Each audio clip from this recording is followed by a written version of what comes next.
ओशो विद्वान, ज्ञानी जन और पंडितों के खिलाफ क्यों है? पांडित्य जो है वह केवल स्मृति है। जो जानकारी हमने इकट्ठी कर ली, जैसे कंप्यूटर में फीड करते हैं इंफॉर्मेशन, ठीक ऐसे ही हमारे मस्तिष्क में कुछ मेमोरी सेल्स हैं, उसमें डाटा फीड हो जाती है। और जितने अधिक विचार हमारे भीतर होंगे उतना ही होशपूर्ण होना और प्रेमपूर्ण होना कठिन हो जाएगा। तथाकथित ज्ञानी जन, विद्वान लोग जिनके पास जानकारी बहुत है, हम देखेंगे उनके पास बुद्धि तो है लेकिन उनका हृदय बिल्कुल भाव शून्य हो गया। वो पाषाणवत, जड़वत, पत्थर दिल हो जाते हैं। संवेदनशीलता उनकी खत्म हो जाती है। और जितनी विचारों की भीड़ होगी, विचार ऐसे हो गए जैसे बादल ही बादल छा गए आकाश में, आकाश फिर दिखाई ही नहीं देता। तो हमारे भीतर जो चेतना का, आत्मा का आकाश है, वह भी विचारों की बदलियों से ढक जाता है। और ऐसे व्यक्ति को आत्मज्ञान, ब्रह्म ज्ञान कभी नहीं हो सकता। हम जिन्हें पंडित जन कहते हैं, बड़े स्कॉलर्स हैं, बहुत ज्ञानी हैं, याद रखना भविष्य में इनकी कोई कीमत नहीं होगी। अतीत में इनकी ज़रूरत थी, दुनिया की नॉलेज इनको थी। जब से गूगल आ गया है अब पंडितों की क्या ज़रूरत है? गूगल को उतना पता है जितना 1 लाख पंडितों को नहीं पता हो सकता था। 1 लाख PhD जो नहीं जानते थे वो हमें इंटरनेट से पता लग जाएगा। अभी ChatGPT आ गई, उसके भी और एडवांस्ड वर्जन आ गए। ऐसी कोई बात नहीं है जो उनको ना पता हो। एक क्षेत्र की नहीं, सभी क्षेत्रों की। हम जिनको विद्वान कहते थे वो तो किसी एक क्षेत्र के विद्वान होते थे। ये तो सभी क्षेत्रों की विद्वता है। तो इसमें मनुष्य की कोई महिमा नहीं है। मनुष्य की महिमा है उसके भावनापूर्ण होने में और चैतन्यपूर्ण होने में। उसकी चेतना की खिलावट हो, उसमें प्रेम के फूल खिलें, स्नेह की सुगंध उससे उठे, मैत्री भाव की सुगंध उठे। ये मनुष्य की महिमा है। और निश्चित रूप से हम पिछले उदाहरणों से देखें, ओशो ने करीब करीब सैकड़ों संतों की वाणी पर अपने प्रवचन मालाएं दी। इनमें केवल 2 ब्राह्मण पंडित हैं, एक आद्य शंकराचार्य और दूसरे संत सुंदरदास। इसके अलावा तो कोई ज्ञानी जन है ही नहीं उनमें। कोई कबीर हैं जुलाहे, जो कहते हैं मसीह कागज छुओ नहीं, कलम लियो नहीं हाथ। कागज कलम को हाथ ही नहीं लगाए, जिनको दस्तखत करना नहीं आता। कोई गोरा कुम्हार है, गांव में रहने वाला एक साधारण ग्रामीण।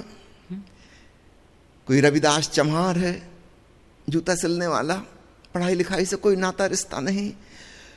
कोई किसान है, कोई नौकर था, कोई मेड सर्वेंट थी।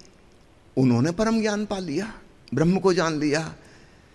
हैरानी की बात है, हम जिनको ब्राह्मण कहते हैं और जिन्होंने अपनी पूरा जीवन जानकारी इकट्ठे में, शास्त्रों, ग्रंथों और सिद्धांतों को समझने में, चिंतन मनन में, वाद विवाद में लगा दी थी, वो लोग ब्रह्म से चूक गए।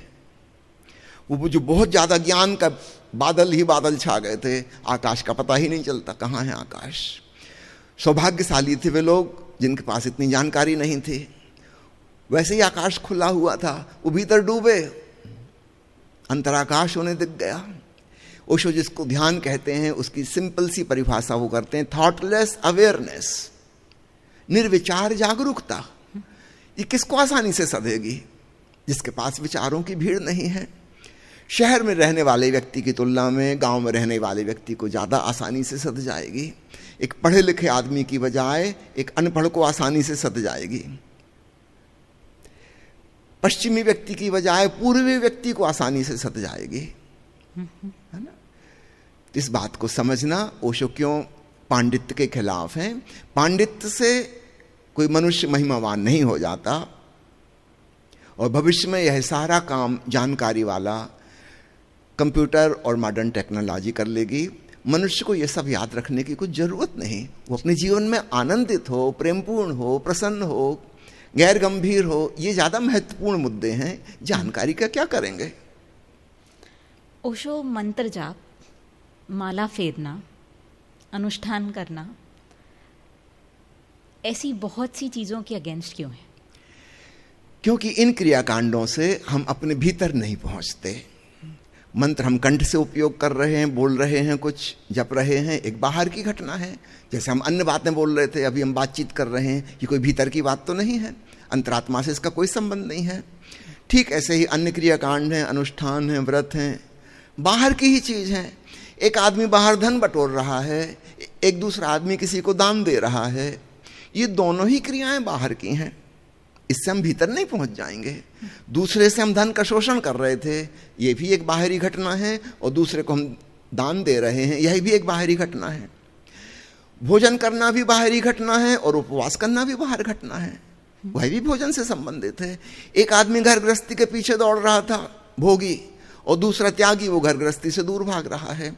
दोनों के जीवन का केंद्र बिंदु घर गृहस्थी है, तो उनका केंद्र बिंदु नहीं बदला, कोई अंतर यात्रा इससे नहीं हो जाएगी। इसलिए ओशो बाहर के जो धार्मिक क्रियाकांड हैं उसके विरोध में हैं, क्योंकि वे भी बहिर्मुखता के ही एक प्रकार हैं, वो भी बहिर यात्रा है। एक आदमी क्लब जा रहा है, स्पष्ट रूप से एक्सट्रोवर्ट है, लेकिन जो आदमी मंदिर जा रहा है और तीर्थ जा रहा है वह भी एक्सट्रोवर्ट है, उनकी दृष्टि बाहर ही है कहीं। इंट्रोवर्ट होना ध्यान में हमें डुबाता है, और इसलिए बाहर की जो भी चीजें जिनमें हम व्यस्त थे उसको हमें छोड़ना होगा।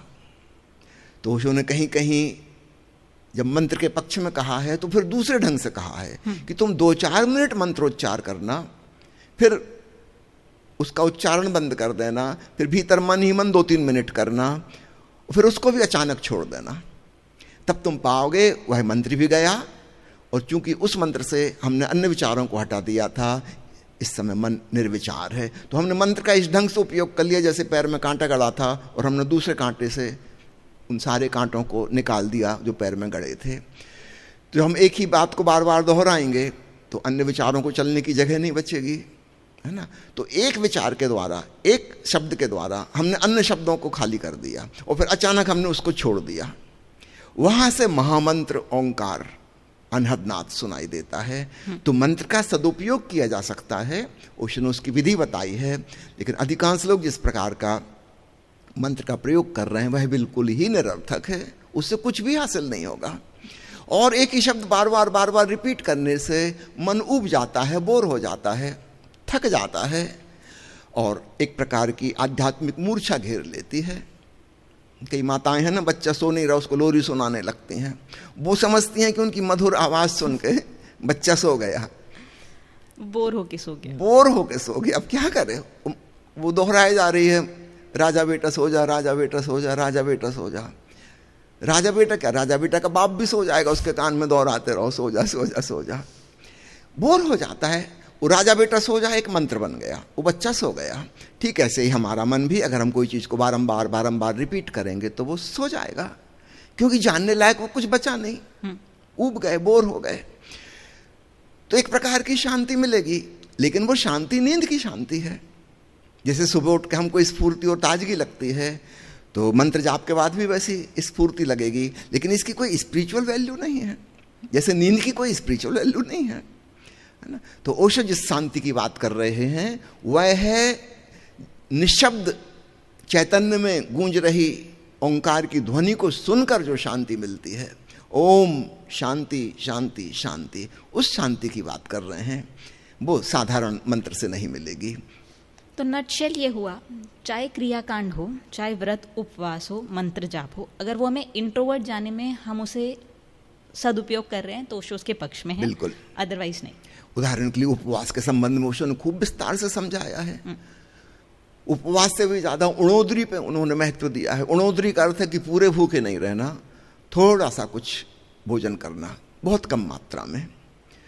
अद्भुत प्रयोग है, क्योंकि हमारे शरीर में 2 सिस्टम है, एक भोजन के द्वारा हमें कैलोरी मिल रही हैं, दूसरा अगर हम भोजन ना लें तो हमारे भीतर जो संरक्षित फैट है, चर्बी है, उससे कैलोरी बननी शुरू होगी। तो हमारे अंदर एनर्जी सप्लाई करने के 2 सिस्टम हैं। ऐसा समझना 2 नाव हैं, यूजुअली हम एक ही नाव पे चल रहे हैं, लेकिन अगर हम एक नाव से दूसरी नाव में छलांग लगाएंगे तो बीच में एक मोमेंट ऐसा आएगा जब हवा में है, ना इस नाव में है ना इस नाव में है। तो जब हमारे भोजन से मिलने वाली ऊर्जा खत्म हो गई, जो लगभग 14 घंटे में लगभग खत्म हो जाती है, उसके बाद एक क्षण ऐसा आएगा ट्रांजिशनल फेज का, भोजन की ऊर्जा खत्म हो गई और अभी चर्बी गलनी शुरू नहीं हुई, वो नया सिस्टम पकड़ने में थोड़ी देर लगेगी, हम एक नाव से दूसरी नाव में कूद रहे हैं। वो जो मोमेंट्री फेज है वो कुछ सेकंड का है। अगर व्यक्ति मेडिटेशन की प्रैक्टिस कर रहा है तो इस क्षण का इंतजार करे और उस समय कोई क्रियाकलाप ना करे, बिल्कुल शांत बैठ के ध्यानस्थ हो जाए। उस समय वो इस फिजिकल बॉडी में नहीं है, वो मेटाफिजिकल स्पेस में, वो अपने चैतन्य में पहुंच गया। अभी वो हवा में है, विदेही अनुभूति में पहुंच जाएगा, लेकिन बहुत कुछ सेकंड का मामला है, जरा से में चूक जाएंगे।